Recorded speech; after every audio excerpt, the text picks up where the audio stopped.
106.7 Energy FM.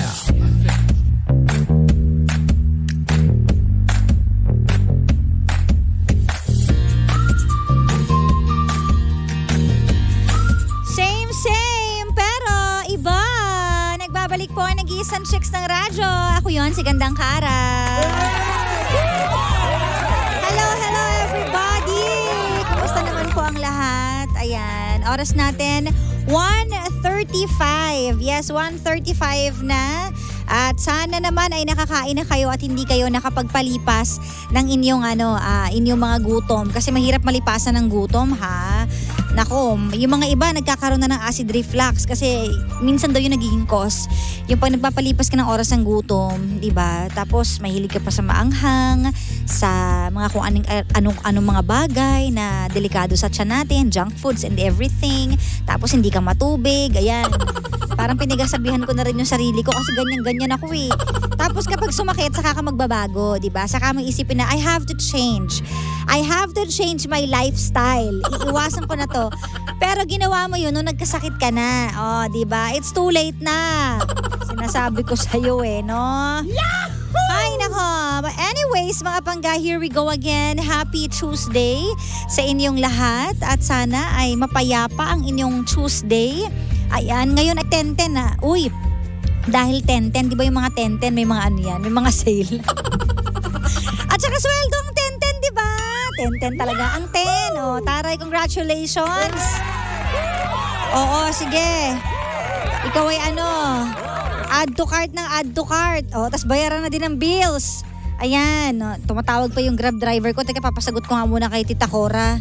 Kasi, ayan, ngayon lang din ako kakain ng lunch. Yung mga late na kumain ng lunch dyan, kumusta po kayong lahat? Sana, sana maalagaan nyo talaga yung sarili nyo na hindi laging late. O, diba? Ganun. Kasi kapag late kayo kumakain, diba, nag-grind sa loob ng tiyan nyo, yung mga hangin-hangin dyan. O, naging doktor na rin ako. Hindi, mas maganda talaga na nasa tamang oras ng ang inyong pagkain, di ba? Para masaya ang buhay, para everybody happy. Pati yung mga bakterya sa tiyan mo, happy din, ganon. Ano daw? Live na po kami ngayon on Facebook. Hanapin mo lang Energy FM 106.7 o kaya naman DJ Kara, DJ Space K-A-R-A. Kung makikita nyo sa mukha ko na medyo uncomfortable ako, pagpasensyahan nyo na po dahil kanina pang masakit ang aking balakang. Hindi ko alam kung may naipit lang bang ugat or dahil sa kidney, sa stones or kung ano man, hindi ko alam. Ayan, kasi 1 week na talaga itong sumasakit. Hindi ko lang siya inaano kasi kaya ko naman yung pain. Kanina, habang naliligo ako, sabi ko parang biglang sumakit ng sobra. Yung hindi ko na kaya, ganun. So, masakit ang aking balakang ngayon. Hindi mo na daw ako si Gandang Kara, ako muna si Tandang Kara, sabi ni Tita Cora. Kasi pag maglakad ako ngayon, pa ika-ika. Pero okay lang yan, ganyan talaga ang buhay. Nagkakaroon tayo ng mga sakit-sakit. Kaya naman, dapat natin pangalagaan ang ating katawan. Eto na, ang paalala ko sa inyong lahat, mag-MX3 Plus with L-Carnitine and CoQ10. Bawat MX3 capsule po ay nagtataglay ng alpha-mangosteen, beta-mangosteen, gamma-mangosteen. Ito yung mga sangkap na nakakatulong at hindi masama sa ating katawan at kalusugan. At kaya tinawag na plus kasi meron siyang dagdag benefits ng CoQ10 at L-Carnitine. Ang coenzyme Q10 naman po ay uri ng supplement na kailangan ng katawan natin, lalo na nagkakaedad tayo at tulong din po yan sa malakas na heart muscle fiber. Ang L-carnitine naman po ay uri ng protina na tumutulong sa maayos na metabolism or panunaw. Ayan. For inquiries, visit their website mx3ph.com or call the hotline 0918-8888-693. Ayun na nga, At dahil dyan, eto na ang ating story for today. Alam ko namang inaabangan mo to, kaya naman wag na natin patagalin pa. Dito lang yan sa Sincerely, Kara.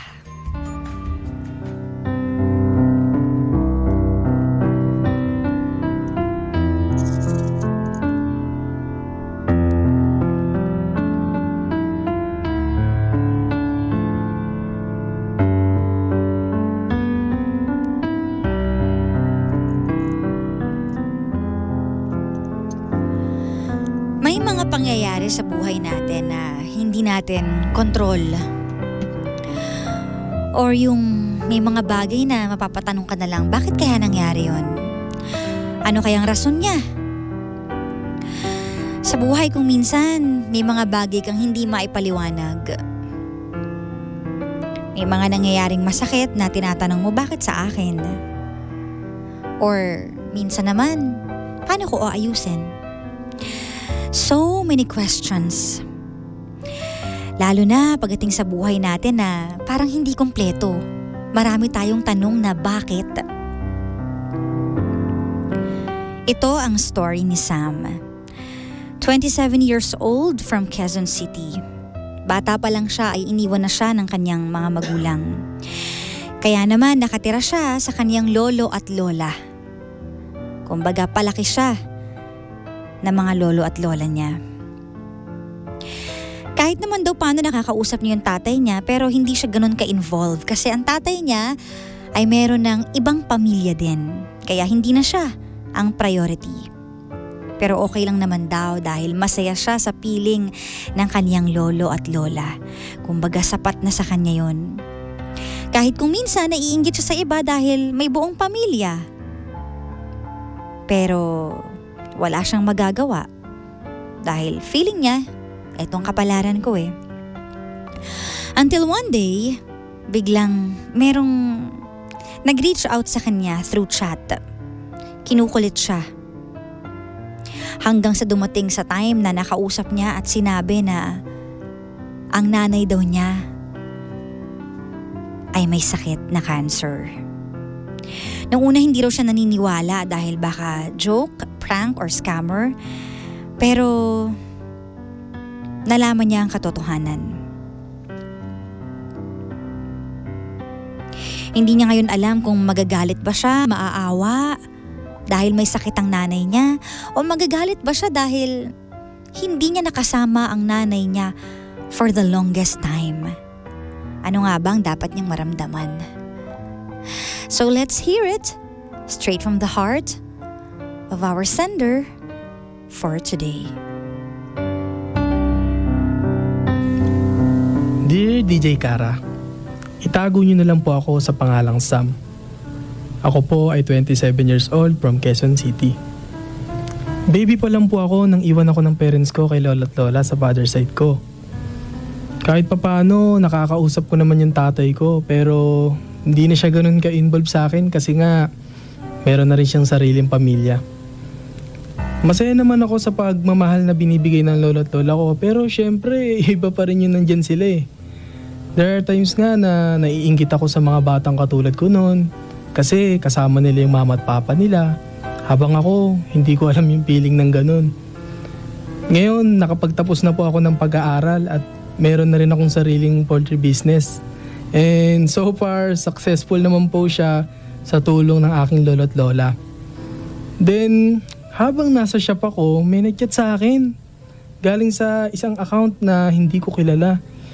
Hindi ko alam kung paniniwalaan ko ba kasi hindi ko naman alam kung sino yung nag-chat sa akin eh. Hindi niya talaga ako tinatantanan. DJ Kara, paulit-ulit niya akong chinachat kaya sa sobrang inis ko, hiningi ko talaga yung number niya para ma-confirm ko kung sino pa talaga siya and kung ano yung kailangan niya sa akin. Then nung nakausap ko siya, sabi niya, may sakit daw yung nanay ko. Cancer sa baga, stage 4. Siyempre ako, hindi naman ako naniniwala. Baka mamaya scammer lang na nangihingi ng pera online. Kaya inalam ko yung exact place nila para masigurado ko na totoo yung sinasabi ng kausap ko. Kinabukasan, ayun na nga, pinuntahan namin ng lolo ko yung lugar and totoo nga na nanay ko yun base sa sinabi ng lolo ko. Alam mo, DJ Kara, hindi ko alam kung ano yung mapipil ko, kung magagalit ba ako o maaawa ako sa kanya.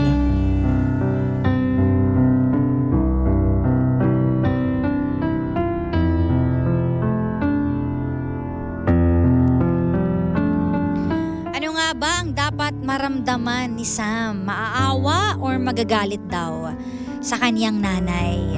Nako, may mga makakarelate dito na hindi nila nakasama yung mga magulang nila, di ba? Kasi mangungulila ka naman talaga kapag ang magulang mo ay hindi mo nakakapiling, hindi ka nakakaramdam ng pagmamahal ng isang ina o ng isang ama. Mahirap yan at malaki ang effect niyan sa bata, di ba? But anyways, basa muna tayo ng comments dito sa ating comment section.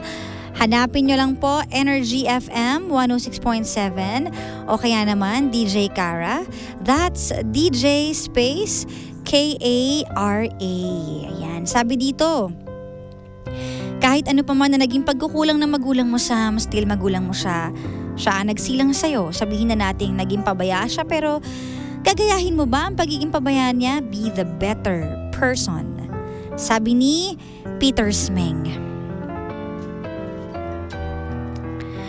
Sabi pa dito, mahirap po talagang mag-forgive, lalo na kung naramdaman mo na inabandona ka. Hindi siya ganun kadali. Masakit man na mawawala ang nanay niya, pero masakit din ang pakiramdam ni Sam. Sabi ni Joanne. Well, hindi natin alam kung ano talaga ang totoong nararamdaman ng isang kabataang naiwan, di ba? Ito pa, alamin mo sa mother mo ang side niya kung bakit kanya iniwan. Balik-balik na rin man ang mundo, siya pa rin ang nagluwal sa'yo sa mundo. Sabi ni Mama Lola, maging mabuti ka na lang na tao. Ibigay mo na lang ang konting panahon para sa nanay mo. Sabi ni Ate Letty. Kumbaga, iregalo mo na lang daw yung panahon na yun at maging mabuting tao ka na lang. Kung hindi mo kaya maging mabuting anak, maging mabuting tao ka na lang. Valid ang nararamdaman mo dahil iniwan ka.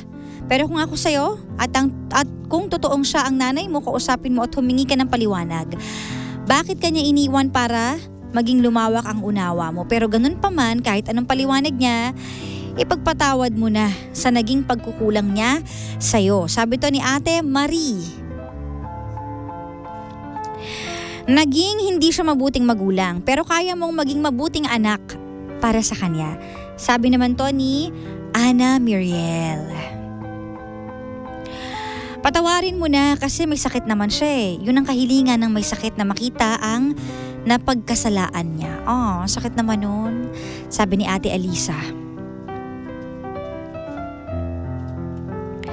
Kahit ano pang mangyari, nanay mo pa rin siya. Mahirap magkaroon ng sama ng loob o galit sa magulang. Hayaan mo na lang kahit masakit, kaya lang magulang mo siya eh. Kahit baliktarin mo ang mundo. Sabi ni Ate Rhea. You're still a son. Utang mo ang buhay mo sa kanya.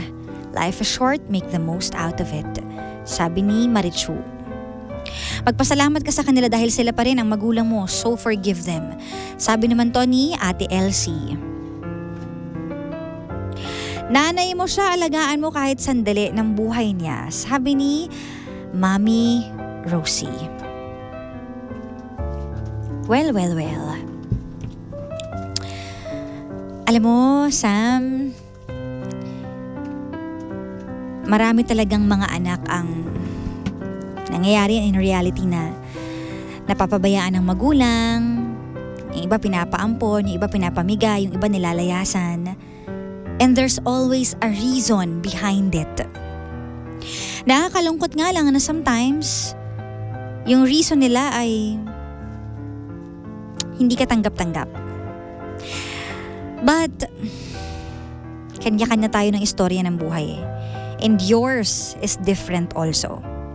In your case, nasaktan ka kasi walang tumayong magulang sa'yo kahit isa.